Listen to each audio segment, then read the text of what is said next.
नमस्कार दोस्तों। कहा जाता है कि सावन के सोमवार का व्रत रखने से मनवांछित कामना पूरी होती है। सुहागन महिलाओं को सौभाग्यवती होने का आशीर्वाद प्राप्त होता है और पति को लंबी आयु प्राप्त होती है। वहीं अगर कुंवारी कन्याएं ये व्रत रखती हैं, तो उन्हें सौभाग्य वर की प्राप्ति होती है। आइए सावन सोमवार की व्रत कथा को आरंभ करते हैं। पौराणिक कथा के अनुसार अमरपुर नगर में एक धनी व्यापारी रहता था। दूर दूर तक उसका व्यापार फैला हुआ था। नगर में उस व्यापारी का सभी लोग मान सम्मान करते थे। इतना सब कुछ होने के बावजूद भी वह व्यापारी अंतर मन से बहुत दुखी था, क्योंकि उस व्यापारी का कोई पुत्र नहीं था। दिन रात उसे एक ही चिंता सताती रहती थी। उसकी मृत्यु के बाद उसके इतने बड़े व्यापार और धन संपत्ति को कौन संभालेगा। पुत्र पाने की इच्छा से वह व्यापारी प्रति सोमवार भगवान शिव की व्रत पूजा करता था। संध्या काल में व्यापारी शिव मंदिर में जाकर घी का दीपक जलाया करता था। उस व्यापारी की भक्ति देखकर एक दिन माता पार्वती भगवान शिव से कहने लगी, हे स्वामी, यह व्यापारी आपका सच्चा भक्त है। कितने दिनों से यह सोमवार का व्रत रख रहा है और पूजा भी नियमित रूप से कर रहा है। भगवान, आप इस व्यापारी की मनोकामना अवश्य पूर्ण करिए।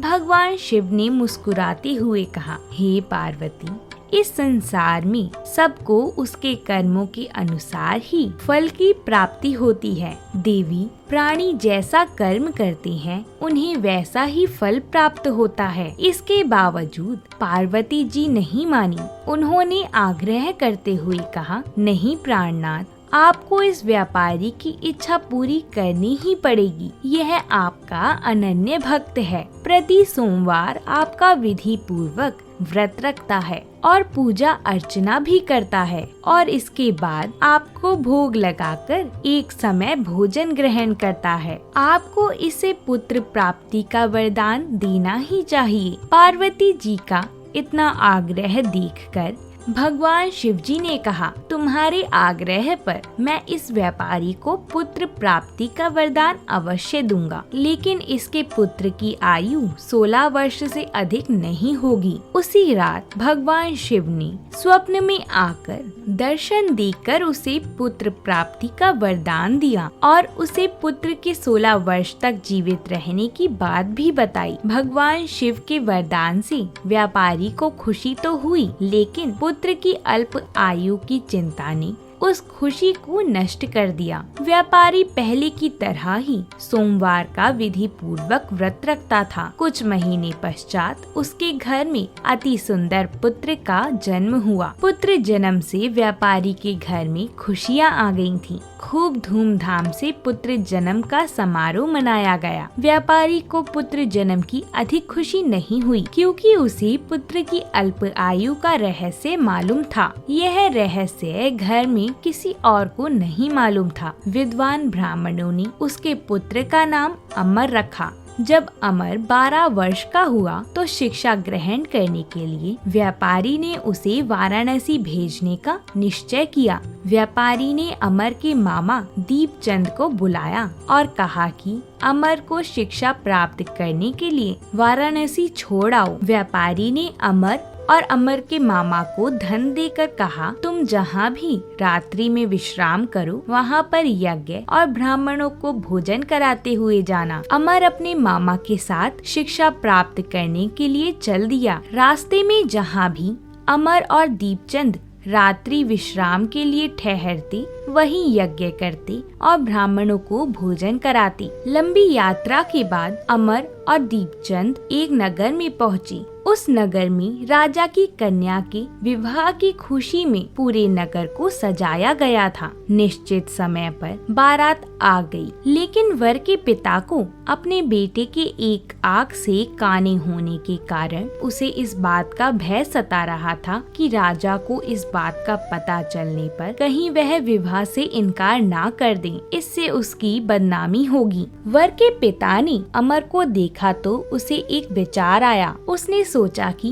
क्यों ना मैं इस लड़के को दूल्हा बनाकर राजकुमारी से विवाह करा दूं। विवाह के बाद इसको धन देकर विदा कर दूंगा और राजकुमारी को अपने नगर में ले जाऊंगा। वर के पिता ने इसी संबंध में अमर और दीपचंद से बात की। दीपचंद ने धन मिलने के लालच से वर के पिता की बात स्वीकार कर ली। अमर को दूल्हे के वस्त्र पहनाकर राजकुमारी चंद्रिका से विवाह करा दिया गया। राजा ने बहुत सा धन देकर राजकुमारी को विदा किया। अमर जब लौट रहा था तो उससे सच नहीं छुपाया गया और उसने राजकुमारी की ओढ़नी पर लिख दिया, राजकुमारी चंद्रिका, तुम्हारा विवाह तो मेरे साथ हुआ था। मैं तो वाराणसी में शिक्षा प्राप्त करने जा रहा हूँ। अब तुम्हें जिस नवयुवक की पत्नी बनाया जाएगा वह एक आँख से काना है। जब राजकुमारी ने अपनी ओढ़नी पर लिखा हुआ पढ़ा तो उसने काने लड़के के साथ जाने से इनकार कर दिया। राजा ने सब बातें जानकर राजकुमारी को महल में रख लिया। उधर अमर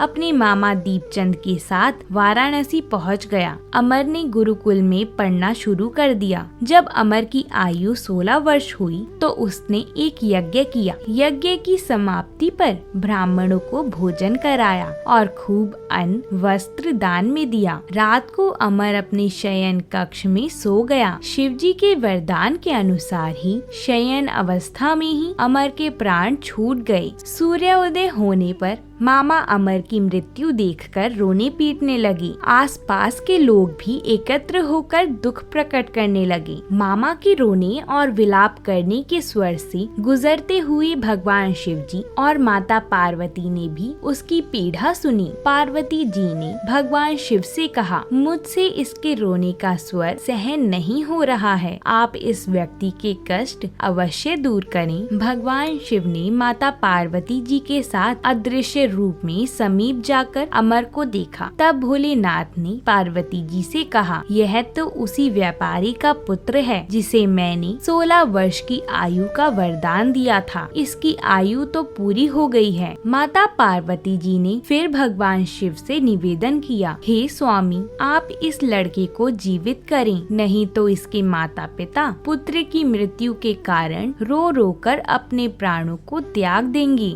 इस लड़के का पिता तो आपका परम भक्त है, वर्षों से सोमवार का व्रत करते हुए आपको भोग लगा रहा है। पार्वती जी के आग्रह करने पर भगवान शिव ने उस लड़के को जीवित होने का वरदान दिया और कुछ ही पल में वह जीवित होकर उठ बैठा। शिक्षा समाप्त करके अमर अपने मामा के साथ अपने नगर की ओर चल दिया। दोनों चलते हुए उसी नगर में पहुँचे जहाँ अमर का विवाह हुआ था। उस नगर में भी अमर ने यज्ञ का आयोजन किया। समीप से गुजरते हुए नगर के राजा ने यज्ञ का आयोजन देखा। राजा ने अमर को तुरंत पहचान लिया। यज्ञ समाप्त होने पर राजा अमर और उसके मामा को महल में ले गए। यज्ञ समाप्त होने पर राजा अपने महल में अमर और उसके मामा को ले गया और कुछ दिन उन्हें महल में रखकर बहुत सा धन और वस्त्र देकर राजकुमारी के साथ विदा किया। रास्ते में सुरक्षा के लिए राजा ने बहुत से सैनिकों को साथ भेजा। दीपचंद ने नगर में पहुंचते ही एक दूत को घर भेजकर अपने आगमन की सूचना भेजी। अपने बेटे अमर के जीवित वापस लौटने की सूचना से व्यापारी बहुत प्रसन्न हुआ। व्यापारी ने अपनी पत्नी के साथ स्वयं को एक कमरे में बंद रखा हुआ था। भूखे प्यासे रहकर व्यापारी और उसकी पत्नी बेटे की प्रतीक्षा कर रहे थे। उन्होंने प्रतिज्ञा कर रखी थी कि यदि उन्हें अपने बेटे की मृत्यु का समाचार मिला तो दोनों अपने प्राण त्याग देंगे। व्यापारी अपनी पत्नी और मित्रों के साथ नगर के द्वार पर पहुँचे। अपने बेटे के विवाह का समाचार सुनकर पुत्र वधू राजकुमारी चंद्रिका को देखकर उसकी खुशी का ठिकाना न रहा। उसी रात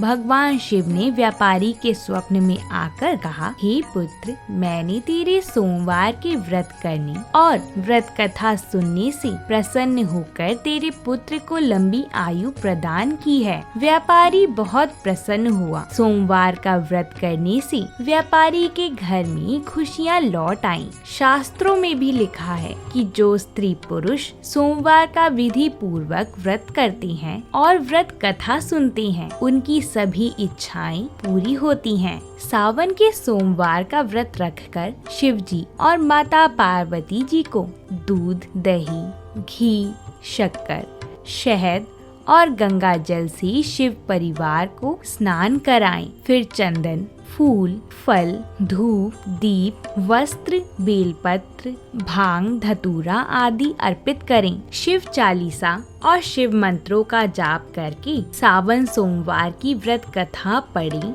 या सुनें और अपनी कामनाओं को शिव जी से पूरी करने की प्रार्थना करें। इसके बाद आरती करें और पूजा के बाद प्रसाद वितरण करें। हे भोलेनाथ, जैसे आपने साहूकार के परिवार को बनाए रखा, इसी प्रकार हमारे घर को भी बनाए रखना और अगर कोई भूल चूक से गलती हो गई हो उसे क्षमा करना। जय शिव शंभू। अगर आपको ये वीडियो अच्छी लगी हो तो कमेंट में हर हर महादेव अवश्य लिखिएगा और ऐसी ही आने वाली व्रत कथाओं एवं उनसे जुड़ी जानकारियों को जानने के लिए हमारे चैनल पर्व रहस्य त्योहार को जरूर सब्सक्राइब कर लें। साथ ही में बेल आइकन को भी जरूर दबाएं ताकि आपको कथाएं समय अनुसार मिलती रहें। हर हर महादेव।